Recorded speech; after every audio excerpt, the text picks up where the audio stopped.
right before the surrender, what happened, Daddy?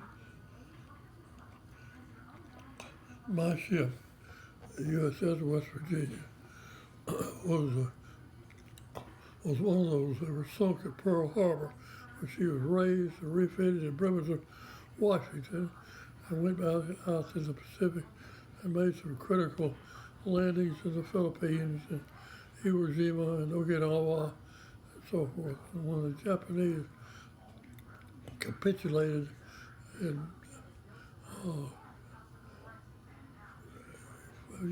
gave up after they dropped the bombs on Hiroshima and Nagasaki, the A-bombs, Mr. Truman. By the way, I certainly owe a debt of gratitude to Harry S. Truman because I wouldn't have probably been here if he hadn't authorized dropping those bombs. Anyway, my ship in West Virginia was the first of the old battleships to go into Tokyo Bay. Now the New Jersey and Wisconsin and two or three more of the newer battleships preceded us in there, but we're like a big tub because we were so big. But we went into Tokyo Bay and dropped anchor out in the shallowest part that we could do. And at that point, I venture to say, and I can't prove any of this, that there were no American troops in there because this is a Navy affair for the most part. The surrender ceremonies were signed aboard the USS Missouri, which is one of the newer battleships at that time. It was done aboard the Missouri because Mr. Truman was president and he was from Missouri. Anyway, apparently they wanted some information about what conditions were like on shore there in Yokohama and Tokyo. So myself being aboard an old battleship, which is expendable, and me and Ensign, I was junior officer to everybody on board the ship. And so I was a logical choice. You were the what? A logical choice. So anyway. You were how old? 19? No, I think I was 20 by that 20? time. Well, anyway, I got a contingent of men in one of our outboard motorboats, and I can't remember how many, but I'd say there were 6 to 8, maybe as many as 10 men. So we went ashore in our little boat, a pretty good sized boat though, at Yokosuka, which is an integral part of the city of Yokohama. Yokosuka, big naval base, is where they built a lot of their ships. And we went ashore armed, and there was nobody, you didn't see anybody, but as we walked up the way, going north up to Tokyo, people started sticking their heads out from under buildings that had been blown up, so forth. And they eventually came out. We had nothing to give them or anything like that, except cigarettes, and we gave them that. And we walked, as I remember, I can't remember, can't prove this either, but I think we walked all the way up to Tokyo, which might have been a few miles, 4 or 5 miles just to see the total, total destruction of those buildings, of those Tokyo was just bombs and pieces, burned. But anyway, we walked up there and served, and I made notes about it. We came back down through Yokohama and Yokosuka and got in our outboard motor and went back to the ship, and I reported what we'd seen to the XO, that's the executive officer. And so that was quite an experience. I didn't really think much about it at the time, but it was right historic, wasn't it? Yeah, it certainly was. And I don't know, there might have been other places where troops had gone ashore, but this was strictly a Navy show, the surrender. Because the Navy had played such an integral part in the fighting that went on all over the Pacific. I had two other experiences on that thing. We had two airplanes on board called the OS-2U Gutenberg, and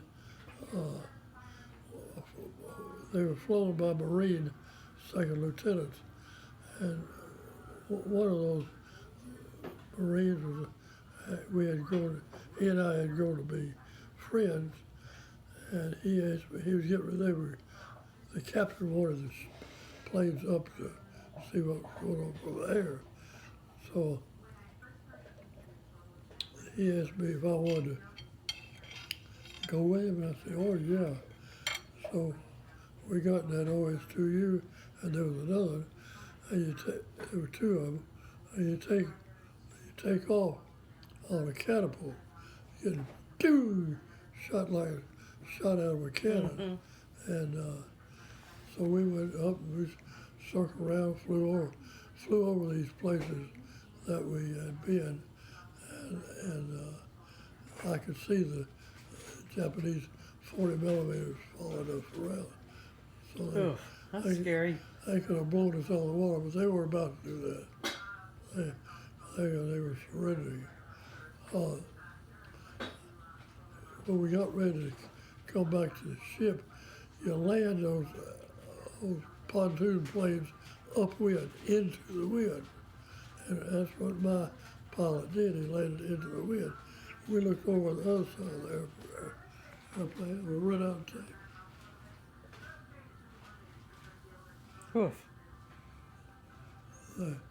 On the other side, and the other airplane was coming in downwind.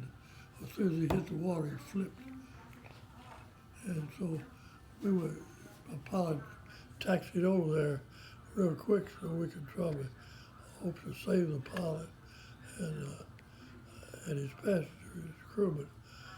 But we got down there, and they had gotten out of the plane and sunk.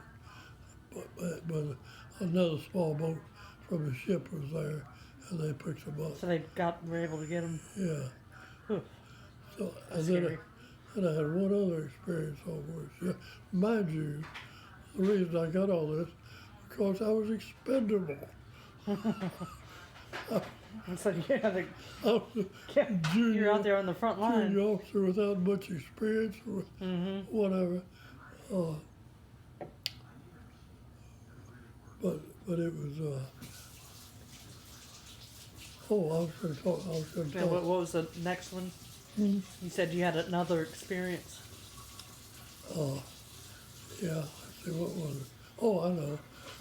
They were afraid, the XO and the CO were afraid that Japanese underwater demolition people would come out there and blow our ship up. It was that.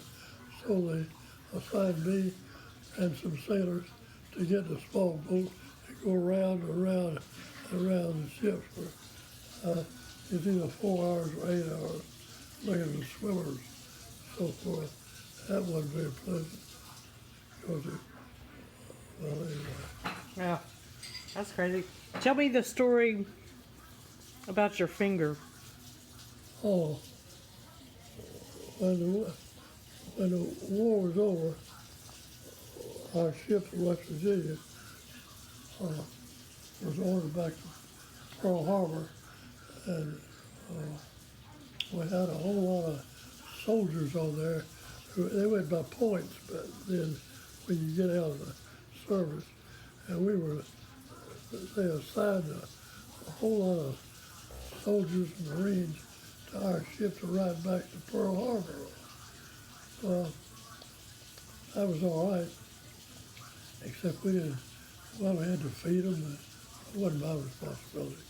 It was logistically, it was different. But anyway, we brought, Joe, I can get that in a minute. I can get all that in a minute. you're making noise.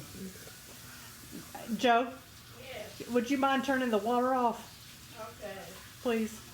I will. Please turn it off, we're recording this. I promise. Thank you. Uh, I'll get all this in just a minute. and we went from Pearl Harbor back to San Diego, and that would have been in November of 1945, because it was Navy Day, and we had thousands of people came down and wanted to go over the ship, which they did. Anyway, we left San Diego, went back to Pearl Harbor, picked up another load of Army and Marines, and brought them back.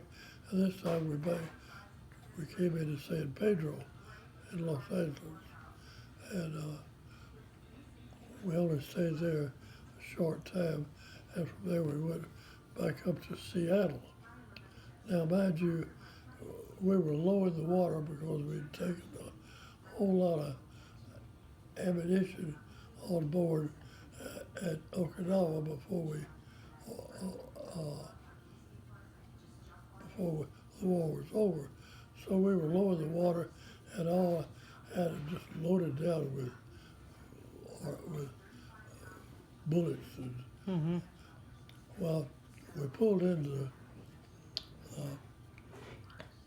the pier there at Seattle, and the fathers at be would not stand still for us being so close to downtown Seattle, so we had to leave. That was gratitude for you, wasn't it? Yeah. Sure enough. We went out in Puget Sound, and they wanted us to unload all that ammunition. So we had lighters, barge, sort of thing, unmotorized barge, and it was tied up on the starboard side aft.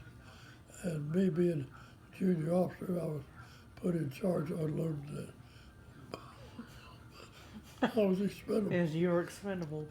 But anyway, when they had that lighter was in the water, and as we unloaded that stuff, equilibrium became a little better, and we were able to unload it. But the way they did it, the carpenters built a sled from the quarterdeck aft, and they would slide a 5-inch 38 projectile, which is about 24 inches long, weighed 56 pounds. And they would slide it down a ramp, and it would stop where was a mat down there. This is light, it's dark, had a few spotlights out, and I had a bunch of greenhorn sailors who weren't much interested in doing what they were doing. But I was trying to get them to unload it, and there was a projectile that came back. They were sitting there on that ramp, and the nose point of it was stick it up just like that. This one did not. Most of them had a cap, had a steel cap on them. This particular one did not have. So anyway, I kept waiting for a sailor to come, yell to them, come over there. Before they came, I reached down to pick up that bullet and that projectile and get out of the way because I was afraid they'd roll another one and they would hit together and could have exploded and blown us all out of the water. So I reached down to get it, to get the bullet, projectile. And as soon as I did, they rolled another one and it hit my finger in between two of them. And that's what happened to my Yep. finger. Thank you. Thank you. You saved Seattle. I was expendable. No, you aren't. Those good stories. Yeah. I hadn't thought about that in a long time.